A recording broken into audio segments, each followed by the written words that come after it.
नमस्कार स्वागत करुच्ची आज केतोटी मुख्य गुरुत्वपूर्ण खबर को आपको दर्शक बंधु एवं आमर हस्तगत होता सद्यतम खबर रही जानुरी 31 सुधा EKYC न कले कटिब राशन कार्ड जाना से संबंध में संपूर्ण विवरण में आपको वीडियो प्रदान करी से आप निश्चित वीडियो को प्रथम शेष पर्यंत देखिए जब वीडियो भल लगे पाखे लाल बटन निश्चित सब्सक्राइब करेंगे पाखे बेल आइकन बजाइदेवे ऊपर आसुवा ऑल नोटिफिकेशन क्लिक करके भूलें जहाँफल एभली वीडियो सर्वप्रथम आप निकट में पहुँच पार तेज आसतु जाना आज केतोटी मुख्य गुरुत्वपूर्ण खबर को राशन कार्ड वेरिफिकेशन पाई हिताधिकारी मानक मोहलत देले राज्य सरकार चलित मास 31 तारीख सुधा EKYC नकले कटिज राशन कार्ड अपडेटेशन प्रक्रिया शेष होगा पर योग्य हिताधिकारी को नुआ राशन कार्ड प्रदान करेंगे राज्य सरकार एवं सुधा प्राय 49 लाख हिताधिकारी EKYC करना। परवर्ती खबर रही 2 दिन पर कमिब शीत शनिवार 3 जिले में घन कुहुड़ी नहीं अलर्ट सबुठारु ठंडा रही जी उदयगिरी पारद 6 डिग्री सेल्सियस तलू खसी एठारे रातिर तापमात्रा 5.2 डिग्री सेल्सियस रेकर्ड कर 8 सहर में पारद 10 डिग्री तले रही तथापि 2 दिन पर शीत कमिब रातिर तापमात्रा 2 ରୁ 4 डिग्री बढ़ियो बोली पाणीपाग विभाग आकलन करिछि। परवर्ती खबर रही 100 टंकार मिलिबो पेट पूरा महाप्रसाद आईन मंत्री सूचना पर श्रद्धालुंकर आश्वस्ति अगणित श्रद्धालुंकु पई खुशी खबर मात्र 100 टंकार श्रीमंदिर में मिलिबो पेट पूरा महाप्रसाद राज्य सरकार या उपरे विचार विमर्श करुवा खोद आईन मंत्री सूचना पर श्रद्धालु मानक मन में खुशी भरी दी तेणे सरकार निष्पत्ति को सुआर महासुआर निजोग स्वागत करते भी महंगा सामग्री किणी कम टंकार केमिति बिकू बोली प्रश्न करते ए दिगरे सरकार निजोग सह आलोचना करी निष्पत्ति नेबाकू प्रस्ताव देइछन्ति संपादक। परवर्ती खबर रही सुभद्रा योजना को नहीं बड़ घोषणा करछन्ति प्रभाती परिडा सुभद्रा को नहीं उपमुख्यमंत्री बड़ घोषणा योजनारू बाद पड़ता महिला पुणी पाइपर सुविधा बोली कहते हिताधिकारी पोर्टाल रे ऑप्ट इन व्यवस्था रहिबो महिला ऑप्ट इन करने को चाहूले करें पोर्टाल रे लॉग इन करी ऑप्ट इन करें।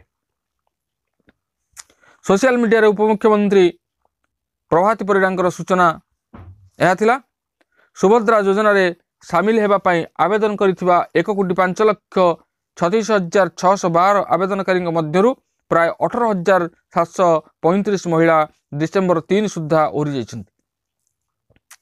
जनवरी 15 तारीख पर मिलिबो सुभद्रा टंका प्रथम किस्तिर चतुर्थ पर्याय टंका खाता को आसीबो। चलित वर्ष मार्च 31 सुधा सुभद्रा आवेदन कले भी आवेदनकारी महिला 2024 रे बाकी थिबा 2टी किस्ती मिलिबो। कैबिनेट बैठक में यह निष्पत्ति करा 2024-25 आवेदन शेष तारीख रही आसंता मार्च 31 तारीख। वर्तमान सुभद्रा योजना 1,06,00,000 अधिक आवेदनकारी पंजीकृत होती 80 लाख अधिक हिताधिकारी टंका पाई सारी प्रथम किस्ती 5,000 टंका प्रदान कर।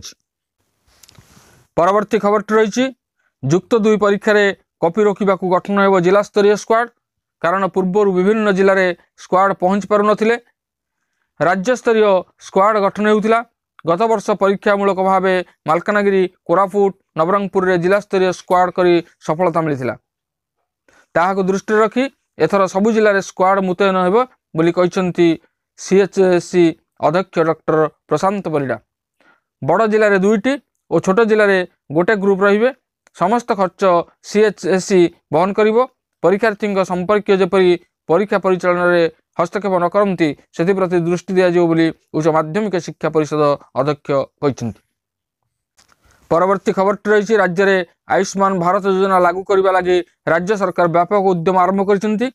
राज्य सरकार निजस्व गोपबंधु जन आरोग्य एवं केंद्र सरकार आयुष्मान भारत योजना को मिसाई गोटे कार्ड प्रस्तुत करने को योजना कर निकट में केंद्रीय कार्ड प्रस्तुत करने को योजना कर तेबे यही योजना रे केंद्रीय कमिटी आसी ओडिशा रे आयुष्मान योजना लागू संपर्कित समीक्षा कर सारी तेबे ଜାନୁଆରୀ ନୁହେଁ ଫେବୃଆରୀରୁ ଓଡ଼ିଶାରେ ଆୟୁଷ୍ମାନ ଭାରତ ଯୋଜନା କାର୍ଯ୍ୟକାରୀ ହେବ ବୋଲି ସ୍ୱାସ୍ଥ୍ୟମନ୍ତ୍ରୀ ମୁକେଶ ମହାଲିଙ୍ଗ କହିଛନ୍ତି।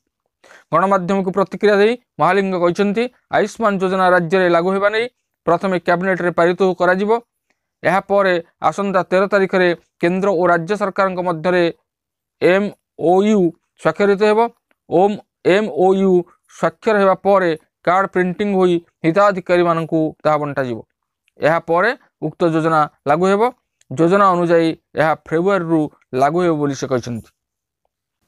ପରବର୍ତ୍ତୀ ଖବରଟି ରହିଛି, ଲଗାତାର ବୃଦ୍ଧି ପାଉଛି ସୁନା ଓ ରୂପାର ଦର। ଆଜି ଭାରତୀୟ ବଜାରରେ 22 କ୍ୟାରେଟ୍ ସୁନା ଦର 10 ଗ୍ରାମ ପ୍ରତି 72,600 ଟଙ୍କା ହୋଇଥିବା ବେଳେ 24 କ୍ୟାରେଟ୍ ସୁନା 10 ଗ୍ରାମ ପିଛା 79,200 ଟଙ୍କା ରହିଛି। ସେହିପରି ଭୁବନେଶ୍ୱରରେ 22 କ୍ୟାରେଟ୍ ସୁନା ଦର 72,600 ଟଙ୍କା ପହଞ୍ଚିଥିବା ବେଳେ 24 କ୍ୟାରେଟ୍ ସୁନା ଦର 79,200 ଟଙ୍କା ରହିଛି। ମୁମ୍ବାଇରେ 22 କ୍ୟାରେଟ୍ ଓ 24 କ୍ୟାରେଟ୍ର ମୂଲ୍ୟ 72,600 ଟଙ୍କା ଓ 79,200 ଟଙ୍କା ଥିବା ରେକର୍ଡ ହୋଇଥିବା ବେଳେ ନୂଆଦିଲ୍ଲୀରେ 72,750 ଟଙ୍କା ଓ 79,350 ଟଙ୍କା ରହିଛି। ପରବର୍ତ୍ତୀ ଖବରଟି ରହିଛି, 5 ବର୍ଷରେ ରାଜ୍ୟରେ ସବୁ ଗରିବଙ୍କ ନିକଟରେ ପହଞ୍ଚିବ ପକ୍କାଘର। ଗରିବଙ୍କ ନିକଟରେ ପହଞ୍ଚିବ ପକ୍କାଘର। ରାଜ୍ୟର ସମସ୍ତ ଯୋଗ୍ୟ ହିତାଧିକାରୀ ପାଇବେ ପ୍ରଧାନମନ୍ତ୍ରୀ ଆବାସ ଯୋଜନା ପକ୍କାଘର। ଏନେଇ ସୂଚନା ଦେଇଛନ୍ତି ପଞ୍ଚାୟତ ରାଜ ମନ୍ତ୍ରୀ ରବି ନାୟକ। ସେ କହିଛନ୍ତି ଯେ ଆରମ୍ଭ ହୋଇସାରିଛି ପକ୍କାଘର ସର୍ଭେ। 2 ମାସ ଭିତରେ ସରକାରଙ୍କ ପାଖରେ ଦାଖଲ ହେବ ମେରିଟ୍ ଲିଷ୍ଟ। 5 ବର୍ଷରେ ସବୁ ଗରିବଙ୍କ ନିକଟରେ ପକ୍କାଘର ପହଞ୍ଚାଇବା ପାଇଁ ମନ୍ତ୍ରୀ ଦମ୍ଭୋକ୍ତି ପ୍ରକାଶ କରିଛନ୍ତି। ପଞ୍ଚାୟତ ରାଜ ମନ୍ତ୍ରୀ ରବି ନାୟକ କହିଛନ୍ତି ଯେ ସର୍ଭେ ପରେ ଯେତେ ଘର ଆବଶ୍ୟକ ହେବ ସବୁ ଗରିବଙ୍କୁ ପକ୍କାଘର ଯୋଗାଇବା ପାଇଁ ଚେଷ୍ଟା କରିବେ ସରକାର। ପରବର୍ତ୍ତୀ ଖବରଟି ରହିଛି, 13 ତାରିଖରୁ ଅଯୋଧ୍ୟାକୁ ଗଡ଼ିବ ସ୍ୱତନ୍ତ୍ର ବସ୍। ଜାନୁଆରୀ 13ରୁ ଉତ୍ତରପ୍ରଦେଶର ପ୍ରୟାଗରାଜରେ ଆରମ୍ଭ ହେବ ମହାକୁମ୍ଭ ମେଳା। ଏହି ମେଳାରେ କୋଟି କୋଟି ଶ୍ରଦ୍ଧାଳୁ ଯୋଗଦେଇ ଗଙ୍ଗା ବୁଡ଼ ପକାଇବେ। ଏଥିପାଇଁ ପ୍ରଶାସନ ପକ୍ଷରୁ ବ୍ୟାପକ ବ୍ୟବସ୍ଥା କରାଯାଇଥିବା ବେଳେ ଏଥିରେ ସାମିଲ ହେବା ପାଇଁ ଓଡ଼ିଶାରୁ ଅଯୋଧ୍ୟାକୁ ଗଡ଼ିବ ସ୍ୱତନ୍ତ୍ର ବସ୍। ଓଡ଼ିଶା ରାଜ୍ୟ ସଡ଼କ ପରିବହନ ପକ୍ଷରୁ ହାଇ ଆଣ୍ଡ ପ୍ରିମିୟମ ବସ୍ ସେବା ଆରମ୍ଭ ହେବ। ପୁରୀ, ସମ୍ବଲପୁର, ଭବାନୀପାଟଣା, ବ୍ରହ୍ମପୁର ଏହି ବସ୍ ଗୁଡ଼ିକ ଯିବ। ସ୍ୱତନ୍ତ୍ର ବସ୍ ସେବା ଆସନ୍ତା 13ରୁ ଫେବୃଆରୀ 26 ପର୍ଯ୍ୟନ୍ତ ଚାଲିବ।